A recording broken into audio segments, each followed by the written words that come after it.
Today's episode is going to be about the roll cage, the fuel cell, and the air jacks. It's probably going to take us a couple of days to do all that, so I'm going to combine it all into one episode. As you can see from the previous one, I got rid of all the sound deadening in prep for the roll cage so we can put all our base plates in, get everything all cleaned up and welded. We're going to be cutting out this for our fuel cell, which I'll show you in a second, and then we're going to do some air jacks, which this one's got air jacks, which I will show you where they are. So we got one air jack in the back in the middle here, and then there's another one on passenger and then the driver. So we use nitrogen to lift them up because they have enough pressure. That gives us more pressure back here. It makes it easier for, rather than using regular jacks and for pit stops and everything. So it's really great.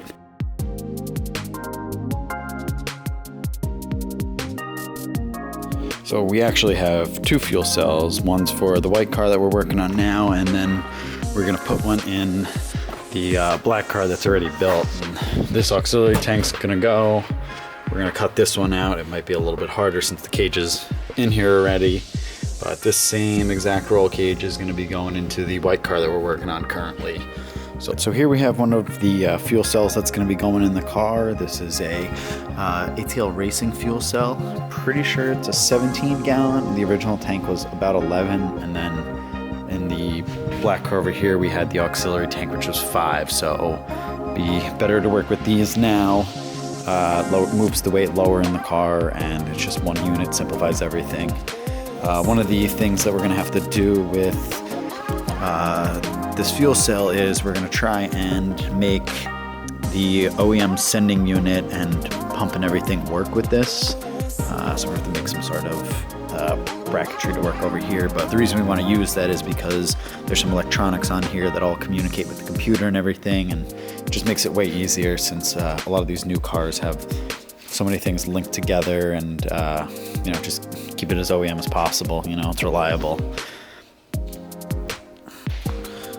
Took the whole top cover off. You can see some of the foam in here. May have to modify it to fit this pump a little bit over here, but that's not too bad.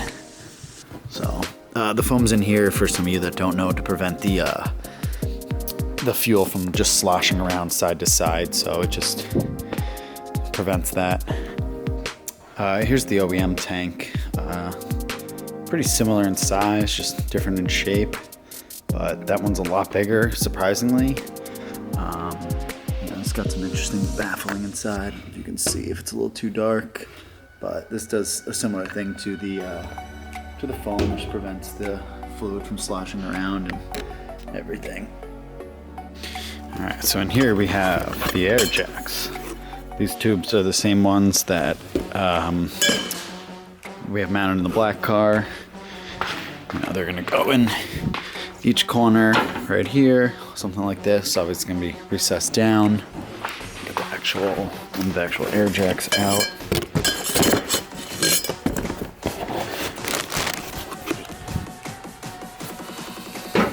So yeah, this is gonna sit somewhere in this corner right here, and then obviously we pressurize it with nitrogen. All 3 of them lift up, the car's up in the air, and we can work on it real quick and easy. Change wheels and tires or whatever else we need to do. So I'm going to show you guys the inside of the black Veloster that we have here, and give you a look at the roll cage, show you what's going on here. We're going to be building the same exact roll cage, just like this one, into the white car. So at least you can see ahead of time what it's going to look like. But I'll show you the process along the way the best we can. Fire suppression system, the air jacks, the other Veloster, the white one, is going to be pretty much the same as this inside, obviously.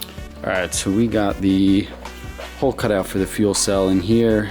As you can see, we mocked up the exhaust and the charcoal canister, and we're checking out the lines and everything, make sure nothing hits. We don't want the fuel cell to be too low and sitting on the exhaust and heat it up or rattling or any of that. Some of those lines we're gonna have to adjust just because they're in the way, but other than that, it wasn't too bad. put in there, and hopefully it's not bad in that one.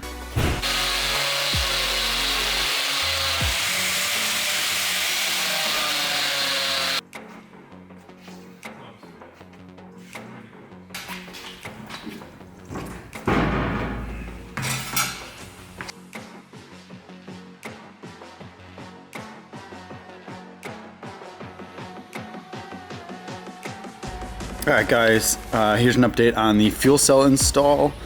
Over the weekend, Jeff welded this thing in while I wasn't here. Looks pretty good.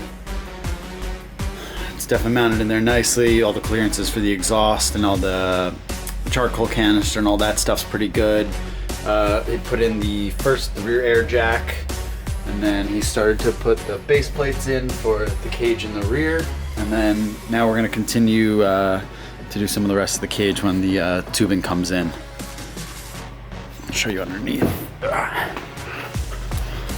As you see underneath, there's plenty of clearance for the exhaust. It's not going to hit on anything. Alright guys, I was away for a couple of days, not here at the shop, so Jeff made some progress on both of the cars. We actually moved everything around. He moved everything around. He moved the new white car over here, and we put the black car on the lift so we can do the fuel cell. We got this thing on a little dolly because all the suspension's off while we're swapping some of that out for some upgrades, and so we can get this thing to the body shop without an issue. As you can see, we got the rest of the fuel cells kind of in. Jeff made some more progress on the roll cage. We got the base plates up in the front. We got the front air jacks. See, so pretty sure I showed you this last time. We got some more base plates all in there. We got this rear bar in, and yeah, the fuel cells actually in. The rest of the fuel cells in there. Got a little warpage. Got this cover for this covers this to keep all the components safe. We started running new lines because we couldn't use the original fuel line with this, obviously. But Jeff should be making some more progress on the roll cage, and getting the fuel cell in the car is one of the next things. I'll show you underneath this.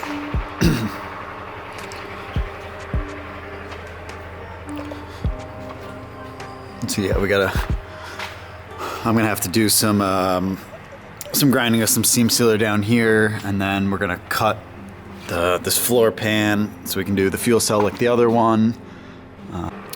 While Jeff's working on that stuff, I'm gonna be working on this motor, so I'll show you, so you guys will see a separate episode of this. Alright guys, here's the final little clip of the roll cage progress before we send it off to paint. Jeff welded everything up the other day. See, we got the dash bars in, the rest of the door bars in. So everything's all welded in. Got stuff for the air jacks in the back.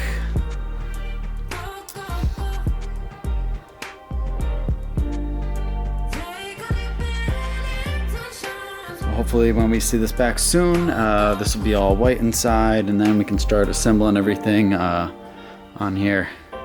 So that's it for the roll cage, guys. I'll definitely start a new episode when we get it back from paint, so you can see that.